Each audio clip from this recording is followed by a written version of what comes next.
Best Friends by Marie Ventura. Scene 1. In the University Physics Building, a class is getting out. Georgiana is catching up with Daniela. Georgiana has visible cochlear implants.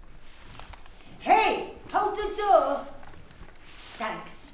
Sorry for shouting. It's just you always walk so fast. I wasn't sure I'd be able to catch you. Catch me? Yeah. I wanted to ask if we'd go for lunch or something at the Union. If you're not busy. I mean, we sit next to each other in class all day.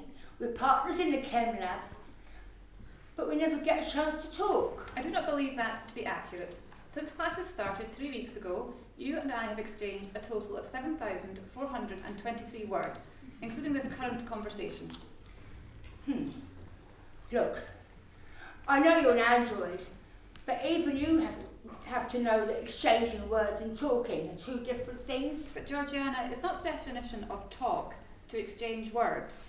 Wow, I'm starting to see what those guys from the physics lab were talking about last year.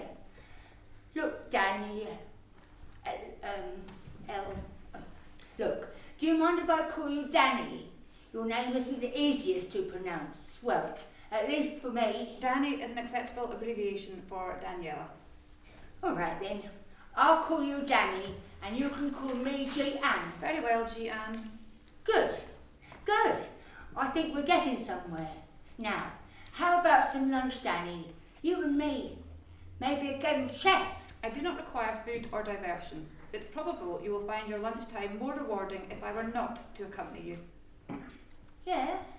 What's that? I have been told repeatedly by humans that my presence is all that is required to kill a mood. If you are seeking a jovial, relaxing atmosphere, I recommend you extend your invitation to a fellow human. My company will be less enjoyable.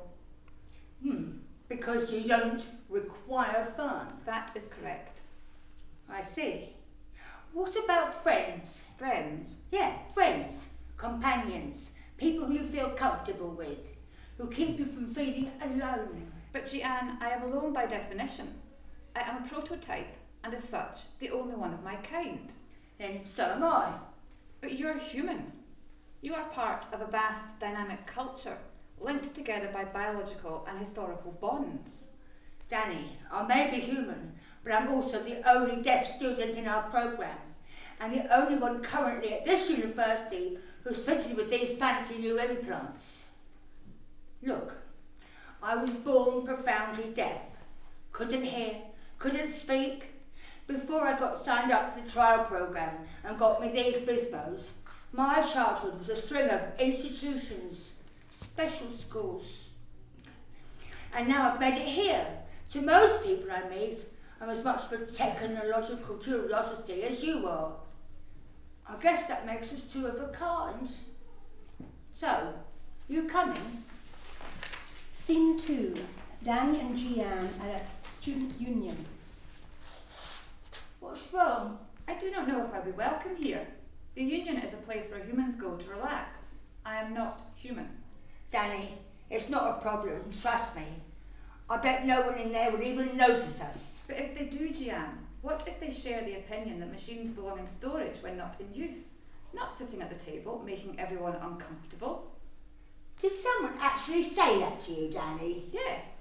It was a commonly held belief among many of the students who took physics lab with me last semester. I did not place myself in storage. However, I simply did not go into restaurants, pubs, or similar locations. My function here is to study, to complete all course requirements, and to help oversee the computer lab. I have quite a rapport with computers. Well, you're not in the lab anymore, Danny. You're here with me, and I want to play some chess. You up for a game? If you wish, Jeanne. Then come on, you pick the table, and I'll get myself a sandwich. Jeanne goes to the counter. Danny takes a magnetic chessboard from a shelf to an empty table. Jeanne returns. They improvise some moves.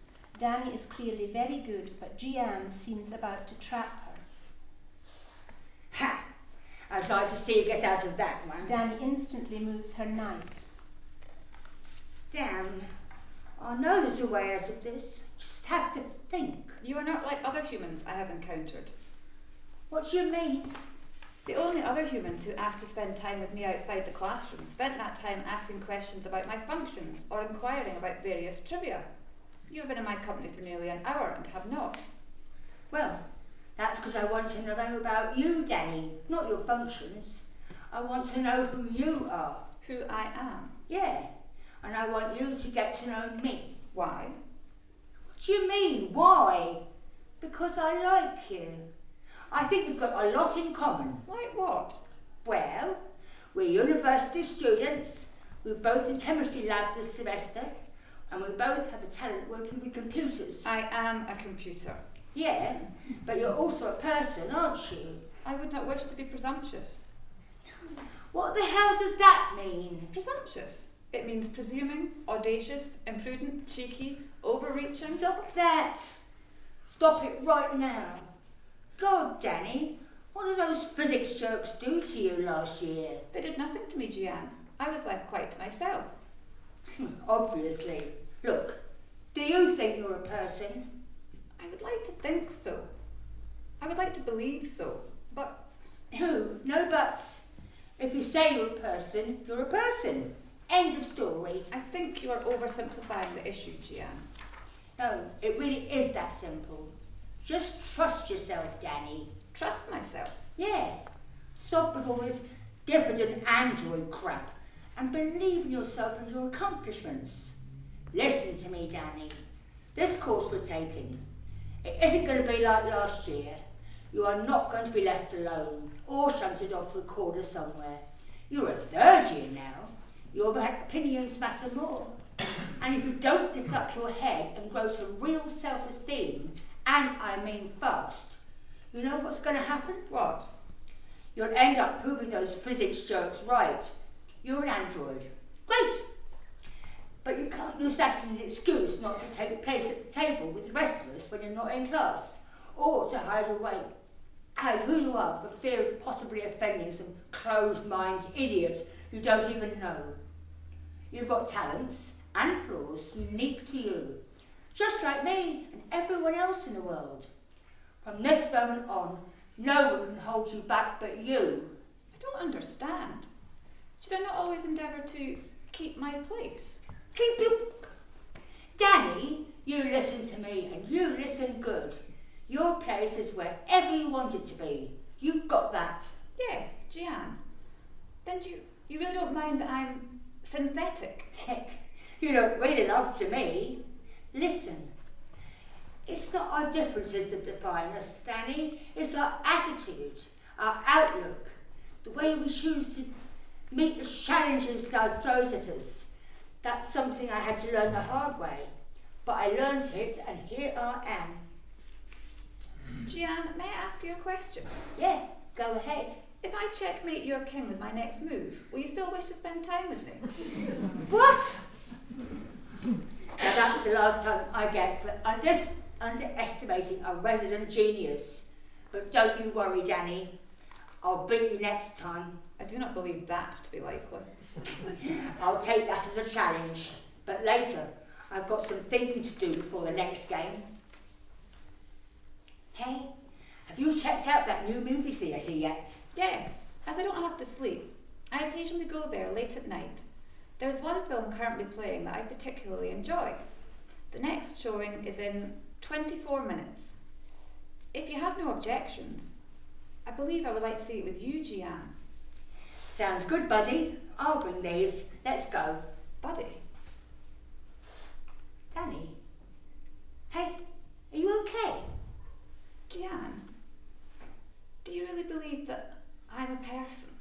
Yeah, of course I do. I told you that.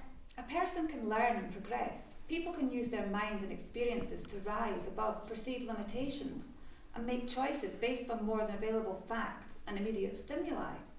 A machine, however, responds according to preset programming. Machines can never aspire to more than the sum of their parts. What are you trying to say, Danny? I aspire, Gian. I wish very much to be more than a technological curiosity. And I do not like to be alone. Well, you're not alone. Not if I have anything to say about it. Is that what's been bothering you? No, there's more. I too believe that I am a person. Well, that's great. Yes, buddy.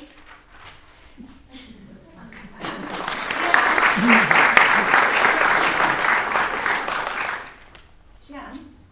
Yes, Danny? I've never had a friend before. I'm not sure how I'm supposed to act. I don't want to do something wrong. Danny, let me tell you something about you. You worry too much. Now, let me tell you something about me. I used to be exactly like you. Really? You bet.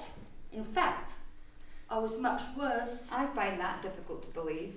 That's because I learned how to deal with these worries, to value myself and my abilities instead of always harping on about my shortcomings. And you'll learn too. It just takes experience, Danny. Now, come on, let's go and see that movie.